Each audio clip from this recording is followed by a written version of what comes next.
Thank you very much, Mr. President, dear Volodymyr. It is a great honor for me and my colleagues to be here on this important day. This day celebrating that 34 years ago when Ukraine renewed their independence and put before the world a choice whether to cling to the past in the name of stability and familiarity, or to recognize Ukrainian independence in the name of freedom, fairness, and democracy. And the government of Canada at the time chose the latter. The first Western nation to recognize that independence, and a series of firsts in terms of cooperations, as you just said, Mr. President. I'd underscore that the world faces a similar choice today. À ce moment charnière de l'histoire, l'Ukraine se trouve une fois de plus aux premières lignes de grand combat entre la liberté et la tyrannie. At this hinge moment of history, Ukraine is once again at the front line of a great struggle between freedom and tyranny, between democracy and authoritarianism. Russia's illegal invasion of Ukraine shattered previous assumptions about Europe's post-war security. It underscored how precious and precarious are international law, sovereignty, territorial integrity, and human rights. And it is leading to a reappraisal of the costs of collective responsibility. There's a reason that NATO recognizes member states' investments in Ukraine as Ukraine's defense as critical investments in our collective defense as NATO members. Because if Russia's aggression goes unchallenged, it will not stop here. Ukraine's destiny helped shape that of Europe and the world in the early 90s. It does so again today. And as Canada did in 1991, we will stand with Ukraine, standing with you for democracy, for peace, for freedom. Le destin de l'Ukraine contribuera à façon celui de l'Europe, comme ça a été le cas en 1991. Et comme le Canada l'a fait à ce moment-là, nous allons mener la charge et soutenir l'Ukraine. Nous allons défendre la démocratie, la paix et la liberté. As the current G7 president, Canada is working with our partners to build a world that's more secure, prosperous, just, and free. And to those ends, I invited President Zelensky to attend the G7 summit in Canada in June, because no decisions can be made about Ukraine without Ukraine at the table. And because those decisions must be taken from a position of strength. To support that strength, at the G7, as the President just mentioned, Canada launched our latest package of sanctions on Russia, amongst other things, prohibiting the import of Russia's most valuable exports, prohibiting sales to Russia in their aerospace industry and shipping,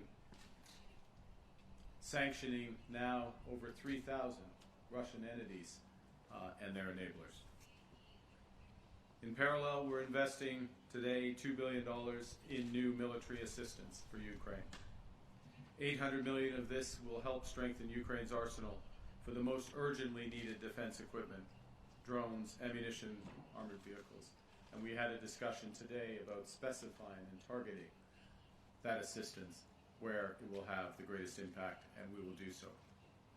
As the President mentioned, we're proud to be the first non-European nation to participate in NATO's Pearl program, the package of the most urgently needed military assistance that will be delivered here next month. We'll also fund over $200 million for the joint production of defense materials in our two countries, particularly advanced drones using Canadian suppliers. And another $165 million for critical multilateral efforts, including, again, enhancing drone resources, as well as more money for humanitarian assistance to support civilians affected by this horrific war. This support is consistent with our support for Ukraine throughout the decades.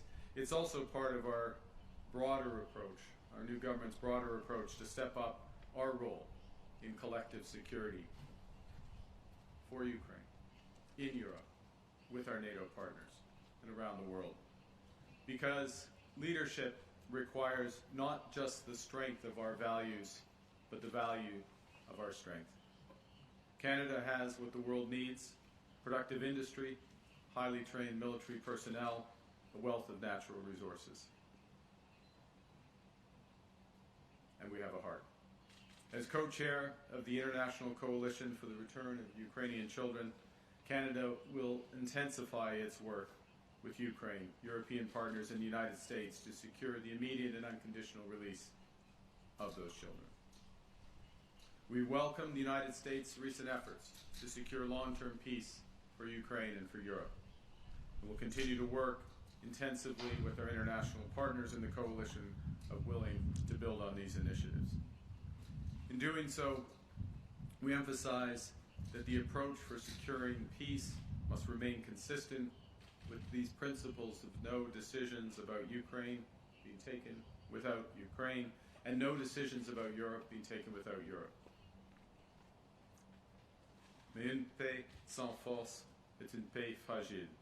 Nous voulons non seulement instaurer la paix en Ukraine, mais une paix durable. Peace without strength is fragile. We're in pursuit of a lasting, durable peace for Ukraine. And this will require credible, robust security guarantees to defend Ukraine's land, sea, and air. In closing, Mr. President, dear Volodymyr, I want to thank you for your hospitality today and for your leadership. Your nation's battle to remain free, sovereign, and proud are as admirable as they are consequential. And Canada has been, is, and will always be a steadfast ally throughout. Thank you. I look forward to your questions. Шановні колеги, переходимо